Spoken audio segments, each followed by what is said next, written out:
陳女士，多謝你特登過嚟，可唔可以詳細講多次你所見到嘅嘢？上個禮拜咧，我見到隔離嘅單位咧，又有啲陌生人出入啊！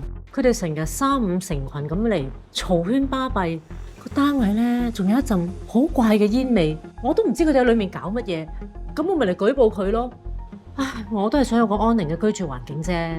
你提供嘅資料好有用，我哋一定會深入調查，確保公屋嘅資源係留俾真正有住屋需要嘅人。經過調查之後，證實咗戶主持續容許非戶籍人士喺單位入面留宿。我哋已經通知咗屋邨辦事處，向佢發出遷出通知書，懷疑佢哋喺單位入面吸食毒品。